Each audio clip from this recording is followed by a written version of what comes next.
5G YouTube चेनेलाव आरो फिन खेबसेबाव बरायफिनबाय। दिनैनि गोदान भिडिअ'आनो जाहैबाय बेकार लाइमोनफोरनि मोनसे बिग सेन्ट्रेल स्किमनि आपडेट नोंथांमोननि गेजेराव शेयार बानायगोन। बे स्किमाव जुदि नोंथाङा एप्लाइ बानायो अब्ला नोंथाङा मास मोनसेयाव नोंथाङा 500 रां मोनगोन। लोगोसे नोंथांनो इनसेन्टिभ नोंथांनो 15,000 रां नोंथांनो होगोन।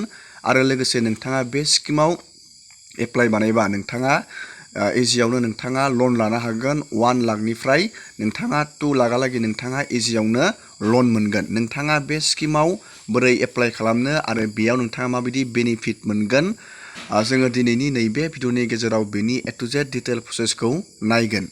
लोगोसे नोंथाङा भिडिअखौ इन्टारेस्टेड बा जोबजासे नायलांबाय थाबानो जाबाय। आरो बेफोरबायदिनो गोदान गोदान आपडेट डिटेल स्किम डिजिटेल खौरां मिथिबाय थानो थाखाय नोंथाङा चेनेलाव गोदानबा चेनेलखौ साबस्क्राइब खालामबानो जाबाय। गिबियावनो नोंथाङा नैबे पेजआव फैनो थाखाय नैबे पेजनि लिंकखौ आङो भिडिअनि डिसक्रिपसनाव होनानै दोनखादों। नोंथाङा लिंकआव थुबाथाय इजियावनो नैबे पेजआव फैनानै नोंथाङा हारसिङैबो बेनि डिटेल्सखौ नायनानै लानो हागोन। लोगोफोर, बे स्किमनि मुङानो जाहैबाय PM बिश्वकर्मा। बे स्किमनि मुङा PM बिश्वकर्मा। नोंथाङा बेयाव नुनो मोनदों। लोगोसे बेयाव कौटिनिबो बारा मानसिफोरा बेयाव एप्लाइ बानायबाय।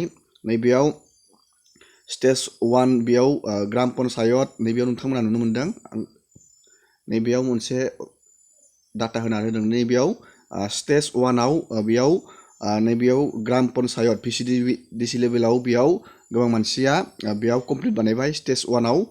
नैबेयाव आरो स्टेज 2 जागोन। स्टेज 2आव नोंथाङा नैबेयाव नुनो मोनदों स्टेज 2 भेरिफिकेसन कमप्लिट डिस्ट्रिक्ट नैबेयाव नुनो मोनदों। डिस्ट्रिक्टआवबो गोबां मानसिया बेयाव भेरिफिकेसन खालामबाय। लोगोसे नैबे स्टेज 3 नैबे स्टेज 3आव भेरिफिकेसन कमप्लिट नैबेयाव स्क्रिनिं कमिटियाबो बेयाव भेरिफिकेसन खालामबाय। बेबायदि खालामनानै दासिम नैबेयाव बेखिनि मानसिफोरा बेयाव टटेल साक्सेसफुलि रेजिस्टार बानायनानै दोनबाय। नोंथांमोना बेयाव नुनो मोनदों टटेल बेयाव 14 लाख नैबेयाव 14,07,320 बेखिनि मानसिया टटेल बेयाव साक्सेसफुलि बेयाव रेजिस्टार जाबाय। नोंथाङा बेयाव बेबायदि डाटाखौ हारसिं नायना लानो हागोन। दानिया जोङो बे स्किमनि जोङो डिटेल्सखौ नायनोसै। बेनि बेनिफिटखौ नायनो थाखाय नोंथाङा नैबेयाव मोनसे 3 डट नुनो मोनदों। नोंथाङा बे 3 डटआव क्लिक खालामनांगोन। जोङो दानिया बे 3 डटआव क्लिक खालामनानै होनोसै। जोङो 3 डटआव क्लिक बानायबाय। दानिया नैबेयाव नोंथाङा क्लिक खालामनांगोन। नैबे स्किम बेनिफिटआव नोंथाङा क्लिक खालामनो नांगोन। जोङो दानिया बे स्किम बेनिफिटआव जोङो क्लिक खालामनानै होबाय।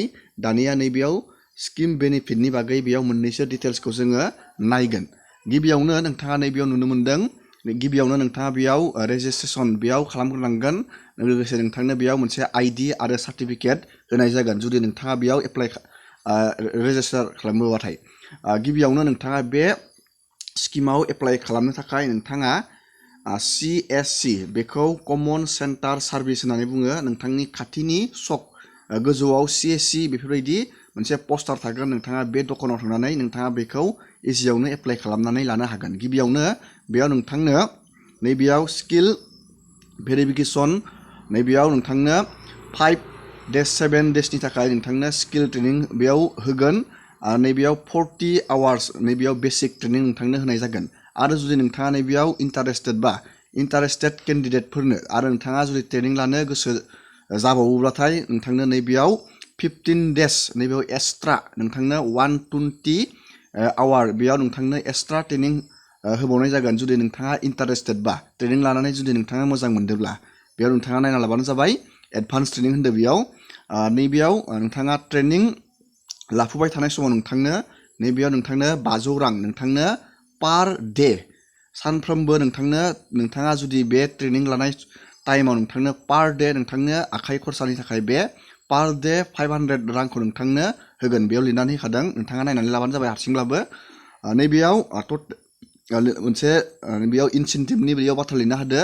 नोंथाङा बे ट्रेनिंखौ फोजोबखांनायनि उनाव नोंथांनो गभर्नमेन्टआ बेयाव 15,000 नोंथांनो ग्रेन्ड बेयाव इनसेन्टिभ होनाय जागोन। बिग स्किम बियो मस्ट इम्परटेन्ट। जाय बिथांमोना ओरैनो आखाइनि फिसा फिनला खामानि रोंगो। नोंथाङा जुदि ओरैनो दङब्ला नोंथाङा बे स्किमाव एप्लाइ खालामनानै नोंथाङा बेफोरबायदि इनसेन्टिभखौ लानो हागोन। लोगोसे नोंथांनो बेयाव इनसेन्टिभनि लोगोसे नैबेयाव नोंथांनो लन होगोन। नोंथाङा बेयाव ट्रेनिं लाखांनानै नोंथांनो नैबेयाव लनबो होनाय जागोन। नैबे 1 लाख नोंथांनो लन होगोन आरो जुदि नोंथाङा बे 1 लाखखौ नैबे 18 नैबे 18 मान्थआव नोंथाङा सुख'योब्लाथाय नोंथांनो आरो फिन 2 लाख नोंथांनो होनाय जागोन। नैबेयाव नुनो मोनदों 30 मान्थनि थाखाय नोंथांनो 2 लाख रां होफिननाय जागोन। नोंथाङा बेयाव नायना लाबानो जाबाय। बेबायदि नोंथाङा जुदि इन्टारेस्टेड बा बे स्किमाव एप्लाइ खालामना लाबानो जाबाय। CSC सेन्टाराव थांनानै नोंथाङा नोंथांनि आधार कार्ड आरो लोगोसे नोंथांनि कास्ट सार्टिफिकेट नोंथाङा बेबायदि नैबे PM बिश्वकर्मा स्किमाव नोंथाङा इजियावनो एप्लाइ खालामनानै लानो हागोन। बेबायदि डकुमेन्ट्सखौ लांनानै नोंथांनि बेयाव फट' नांगोन, आधार कार्ड आरो मबाइलजों आधार कार्डजों लिंक थानाय जानांगोन। नोंथाङा बेखिनि डकुमेन्टखौ लांनानै नोंथाङा CSC सेन्टाराव नोंथाङा बेयाव इजियावनो एप्लाइ खालामनानै लानो हागोन। दिनैनि भिडिअखौ आङो बेखिनियावनो फोजोबबाय। नोंथांमोना भिडिअखौ नायनानै मोजां मोनदोंबा लाइक खालामबानो जाबाय। एसेनोसै दिनैनि भिडिअआ।